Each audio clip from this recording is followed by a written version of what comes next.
Pessoal, hoje é um culto da palavra e do sacramento, uma partilha do sacramento. Eu quero convidar vocês a refletirem comigo hoje no texto que acabou de ser lido.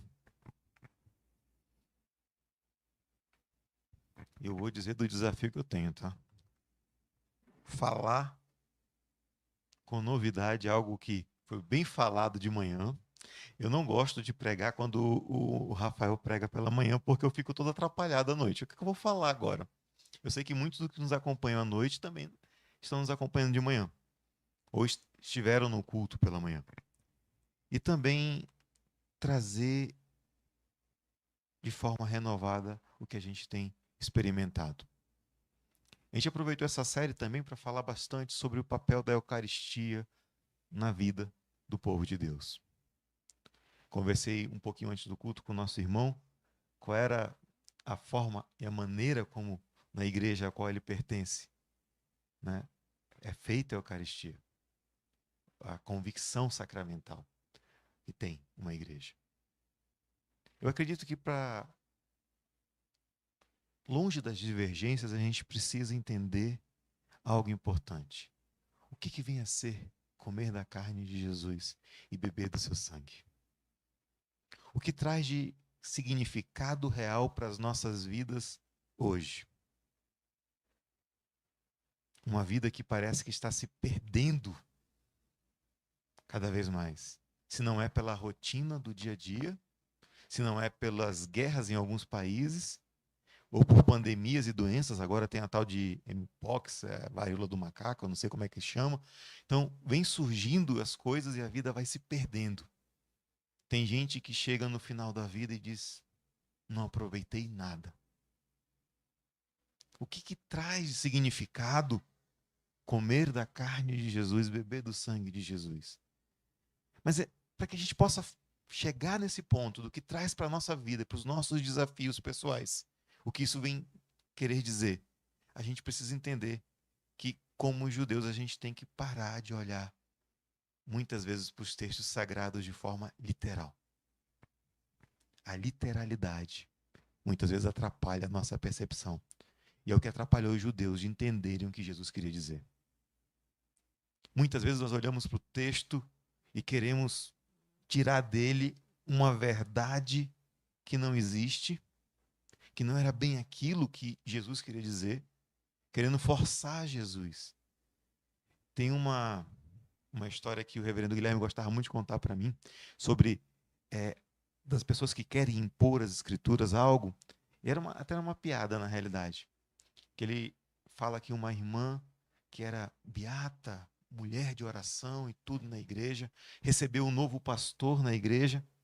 E esse novo pastor, isso é bem interessante, eu trazer isso para você, essas histórias, porque eu vou voltar para dentro do contexto do que a gente está falando. É que esse novo pastor, ele tinha um jeito de ser. Só que a irmã, ela tinha uma fama de sempre procurar o defeito dos pastores para poder pegar eles de surpresa. E um dia ela resolveu fazer uma visita à casa desse pastor sem avisar. A igreja tinha normas muito rígidas sobre bebidas e comidas. E de repente ela passa na frente da casa desse pastor, a janela aberta, aquelas casas com janelão na frente, casa de interior, né? Madeira, exatamente. E lá em cima da mesa de jantar desse pastor estava uma garrafa de vinho. Aí ela, achei minha oportunidade, porque a abstinência de álcool era parte das práticas daquela comunidade local. E ela chegou para aquele pastor e disse: mas pastor, tomando vinho? Aí ele perguntou para ela o seguinte: me diz uma coisa, qual foi o primeiro milagre que Jesus fez segundo as Escrituras? Ela parou. Ela, olha, ele transformou água em vinho, mas ele não devia ter feito isso. Quer dizer, o que essa história quer nos dizer? Que muitas vezes a gente quer dizer para o Senhor o que ele deve fazer, o que ele não deve fazer, ou como devemos olhar para o texto. A gente quer tirar do texto coisas que não existem. A gente viu no contexto dessa série que os judeus têm primeiro. Eles foram atrás de Jesus não porque os ensinos, as curas, porque eles viram o milagre da multiplicação do pão. Eles viram em Jesus a possibilidade de um novo Moisés. Não deu certo, porque Jesus pegou e descartou essa ideia com eles. Por algum motivo, o texto hoje encerra aqui dizendo que a conversa saiu lá do monte, lá no encontro onde eles multiplicaram o pão, parou numa sinagoga. Né? E aí, irmãos, os judeus ainda não estavam entendendo. Por quê? Porque eles estavam sendo literalistas. Eles estavam imaginando que Jesus estava falando de comer de fato a carne dele, o corpo dele, no sentido de canibal. Mas Jesus estava falando de experimentar dele, daquilo que ele ensina, daquele que ele aponta como caminho, de viver na própria vida a experiência de Jesus, que se transforma para a gente sacramentalmente no corpo e no sangue de Cristo, do qual experimentamos de forma muito comum nas igrejas anglicanas e outras igrejas católicas, ortodoxas, dominicalmente, na Santa Ceia. A Santa Ceia se torna ali, então, não um mero símbolo memorialista, mas ela se torna uma experiência, uma complementação da nossa experiência, o resultado da nossa experiência com se alimentar de Jesus. Por isso que eu falei que, para longe das nossas discussões, se é transubstanciação, se é, como é que fala, presença real, os anglicanos discutem isso há anos. Os anglicanos, católicos e ortodoxos discutem isso há muito mais tempo do que eu posso dizer que entendo dessa discussão. Eu não estou falando disso. Para longe do mistério do que seja. Estar no domingo na igreja, participar do pão, comer da carne de Jesus, beber do sangue de Jesus, é um convite para experimentar da vida de Jesus na nossa vida, para que a gente possa sair dessa correria, desse mundo, dessa vida que está se perdendo no mundo. Porque é o que a gente pensa. De segunda a sexta, segunda a sábado, muita gente de segunda a segunda. A vida está tão agitada, tudo acontecendo, desafios vindo um após o outro. A nossa vida parece que escapa das nossas mãos. Mas, de repente, por um convite de Jesus, para experimentar da vida dele, a gente reencontra a nossa. Esse é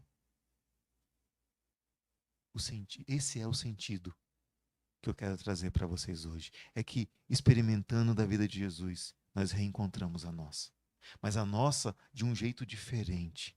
Não mais sobre o nosso olhar e o olhar de um mundo que não nos quer bem, mas no olhar daquele que nos criou, que quer nos resgatar, que quer trazer a gente para o lugar que deveríamos estar, à mesa com o Pai. Estar à mesa com o Pai, eu tenho falado isso em muitos momentos. Eu cresci num lar onde sentar à mesa com o chefe da família era prazeroso. Havia debates e discussões. É claro que no final, a palavra final sempre era do meu avô, o chefe da família. Mas era sempre bom. Ele sempre deixava todo mundo falar, expressar o que pensa. Ele gostava muito disso. E quando ele se foi, ficou só a saudade desses encontros bons. E eu tomo para mim que estar à mesa com Jesus todo domingo me remete a essa experiência de estar à mesa com meu avô, alguém que eu tenho saudade. E tem uma coisa que é muito interessante para a tradição cristã, que estar à mesa com Jesus é estar à mesa com aqueles que você ama que já não estão mais com você. Porque para Deus ninguém morre. Não foi isso que Jesus disse? Quando questionado sobre Abraão, Jesus falou o quê? Olha, o que está escrito? Eu sou o Deus de, não fui o Deus de. É mais ou menos isso que Jesus está querendo dizer. As pessoas dizem, eu sou o Deus de Abraão, de Isaac e de Jacó.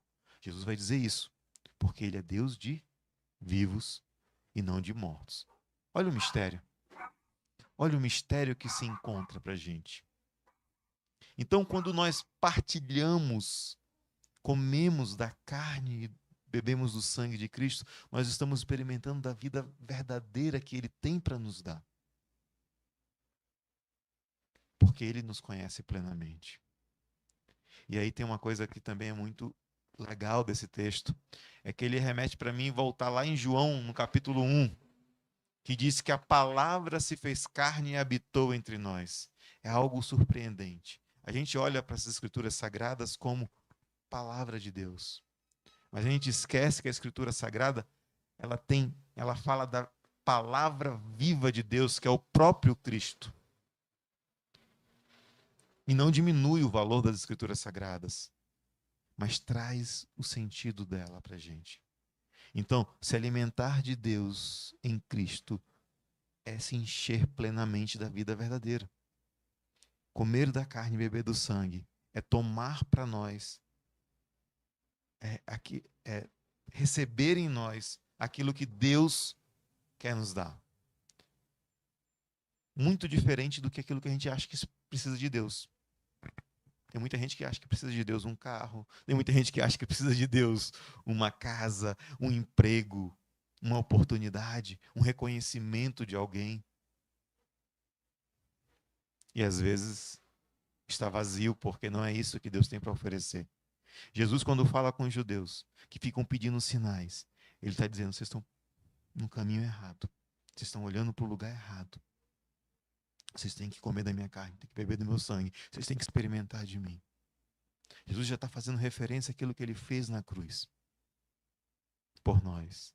E toda vez que na Eucaristia participamos do pão e do vinho, nós revivemos de forma nítida tudo o que Jesus fez.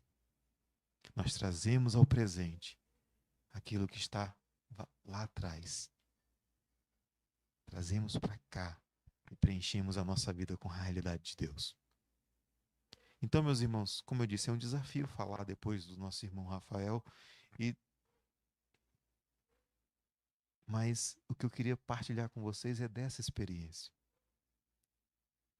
E é interessante que na mesa nós podemos estar todos juntos com as nossas percepções da vida, do trabalho, de tudo, trazer diante de Deus isso. Tudo para Ele. Até nossas percepções da fé. Porque se você olhar a mesa quem estava com Jesus, todo mundo pensava igual?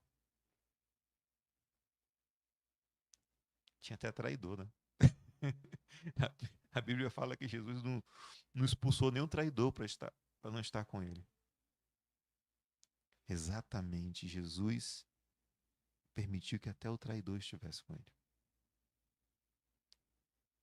Porque essa é a mesa de um pai que quer todos os filhos perto. Conhece cada filho. Conhece qualidades e defeitos de cada filho. No caso de Deus, melhor que um pai e uma mãe, ele conhece profundamente até o que está no pensamento, no subconsciente, aquilo que ninguém vê nas nossas aparências, mas ele enxerga. E aí tem a coisa mais louca, que para mim é uma das coisas que muitas vezes me faz nunca querer desistir de estar no serviço do Evangelho. É que ele me ama, mesmo sabendo quem eu sou. Ele ama você, mesmo sabendo quem você é.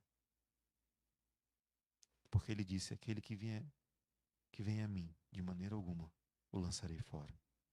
Nós não chegamos a ele porque merecemos. Nós chegamos a ele porque ele nos convidou. Se nós estamos aqui hoje é porque sentimos nos convidado a participar do seu corpo e do seu sangue, a comer do seu corpo e do seu sangue. E nesse comer, se alimentar da plenitude de Deus e reencontrar a nossa própria vida, dando sentido para poder sair daqui e aguentar mais uma semana. Gente, não tem sido fácil para ninguém. Dizer que é fácil, até para quem tem dinheiro, está sendo difícil. Ter dinheiro ou não ter dinheiro. Tem gente que diz, se eu tivesse dinheiro, estava melhor. Será? Será? Algumas pessoas com muito dinheiro morreram com 53 anos de idade. Uma das pessoas que eu mais admiro na área de tecnologia morreu novo. E tinha dinheiro. Não quer dizer nada ter dinheiro.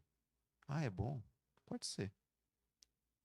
Mas o que é bom de fato é ter tranquilidade na própria vida, no sentido de encontrar a si mesmo. Mas só é possível quando a gente aprende comendo do corpo e do sangue de Cristo, bebendo do sangue. O que isso quer dizer? Significa que a gente passa a abrir mão de nós para nos reencontrar. Nós abrimos mão de quem somos, recebemos o Senhor e nos reencontramos nele, já diferente.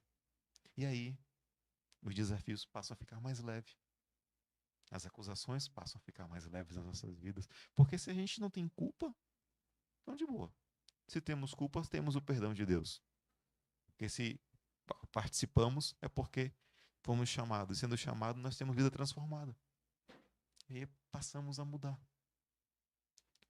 O pecado não pesa mais sobre a gente. A nossa imperfeição, estar alimentado de Jesus é mais ou menos como um casamento que deu certo. O que eu quero dizer do casamento que deu certo?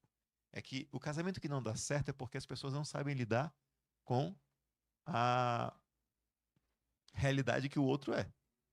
Já pararam para pensar? Olha para a pessoa, quando descobre quem ela é, pula fora. Não quero. O casamento que não dá certo é esse.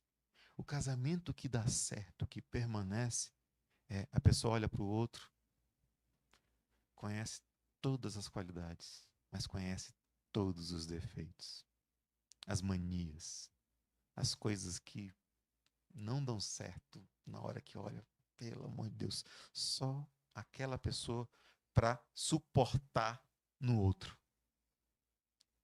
Esse é o casamento que deu certo. E essa é a realidade da nossa relação com Deus. E vai mudando. E só que tem uma coisa, a beleza de tudo isso é que ainda assim ele dá certo, mas provoca mudança na gente. De vez em quando eu paro. Eu e a Elani já estamos indo para os 22 anos de casado. Acertei? Errei não? Que bom. E aí tem dia que eu paro para pensar, meu Deus, como é que ela lida tanto com as minhas chatices? Com as minhas manias? Com minhas mudanças de humor? E mesmo assim, a gente nunca dormiu em camas separadas, a não ser quando um viaja. Sempre dormimos no mesmo quarto, na mesma cama. Até hoje, nunca fui expulso do quarto para dormir em outro quarto.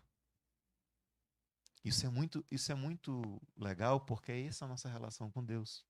Deus nos conhecendo e a gente aprendendo a lidar com a gente começa a perceber que tá tudo bem. Podemos melhorar, é claro. Buscamos melhorar, mas está tudo bem ser quem somos. Porque Deus não rejeita ninguém que vai a Ele. E alguém pode dizer, mas Deus rejeitou Judas. Judas fugiu da presença de Deus. Deus rejeitou o jovem rico. Não. Ele não aguentou. Ele que fugiu da presença de Deus. E assim vão tantos outros. Nas Escrituras a gente não vê Deus em Cristo rejeitando ninguém. A gente vê as pessoas quando não conseguem entender a mensagem, fugir da presença de Cristo. E é o que acontece logo em seguida, porque diz que os judeus e muitos discípulos acharam que a palavra de Jesus estava muito dura. Mas aí eu não quero entrar na mensagem do domingo que vem, senão eu vou colocar desafio para o pastor Afonso. As palavras de Jesus estavam muito duras, porque eles não tinham entendido o que quer dizer. Então, meus irmãos, hoje o que eu quero trazer para a gente é ao se alimentar de Cristo, nós vamos aprendendo a renunciar a nós mesmos para nos encontrar de novo. E essa experiência ela vai ser a vida toda. Por isso é importante, todo domingo, nos reunimos em volta da mesa. Todo domingo. Não é fazer por fazer. Isso é uma discussão que eu tenho muito com muita gente. Tem gente que vai só pelo ritual. Não. Coloque na cabeça. É um encontro. É um encontro do qual você vai se alimentar dele. E se alimentando dele, você vai se... Eu vou usar uma expressão que o pessoal fala, vou me perder de diversão, né? Você vai se perder em Deus e se reencontrar nele. E aí os desafios da tua vida vão ficar mais leves. Não porque Deus te deu o carro do ano, o emprego que você queria, ou realizou todos os teus sonhos, mas porque ele se tornou pleno na tua vida. E você sabe que, por mais que você não tenha muita coisa, ou não conquiste tudo o que você planeja conquistar, você tem ele na tua vida. E na hora que você for fechar seus olhos, sabe-se lá quando. Eu digo para mim, antigamente dizia para minha esposa que eu não esperava muito, mas agora eu quero ver um pouquinho mais. Então vamos lá pelos 80, 90. Na hora que você for fechar os olhos, você fecha com tranquilidade. Mesmo que feche cedo, você fecha com tranquilidade. Por quê? Porque Deus não é Deus de mortos e de vivos. Quando nos alimentamos do corpo e do sangue de Cristo, nós temos vida nele. Ele falou que aquele que come da minha carne e bebe do meu sangue, eu o ressuscitarei no último dia. Quer dizer, ele dá promessa de vida. E aí o último dia fica para a interpretação de vocês. Pode ser naquele momento que seja o seu último dia, mas é o dia da vida plena. Porque nós cremos que toda vez que alguém morre, faz a sua Páscoa. Passa da morte de fato para a vida. Porque o que a gente tem aqui é temporal. Mas o que nos espera, que é eterno, já pode ser experimentado aqui. E a gente experimenta ao comer do corpo e beber do sangue de Cristo. Amém? Dito isso, eu queria fazer uma oração com você.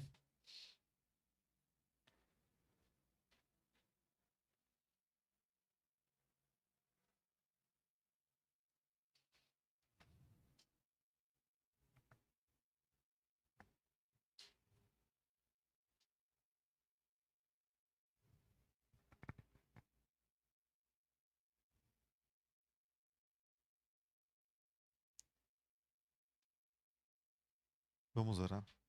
Amado e eterno Deus, nós nos colocamos em Tua presença mais uma vez, agradecidos pela Tua palavra que foi lida, pela oportunidade de partilhar um pouco das percepções que temos dessa experiência que é estar contigo, do que é se alimentar do corpo e beber do sangue de Teu Filho Jesus Cristo, porque nele nós encontramos a vida, vida que nos escapa muitas vezes pela rotina, pelos desafios, até pelo medo da morte.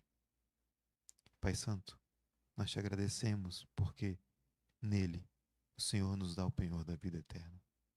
Nele nós temos a clareza da nossa missão, daquilo que o Senhor tem para nós. Nos permite que sempre possamos nos alimentar do Teu Filho, do Seu corpo e do Seu sangue, de maneira que a nossa vida, os nossos corpos ganham sentido, significado. Que nós não somos meros objetos deste mundo, máquinas de produzir ou objeto dos interesses dos outros. Nós somos teus, membros do corpo de Cristo e vivos para ti. Em nome de Jesus nós oramos e agradecemos. Amém.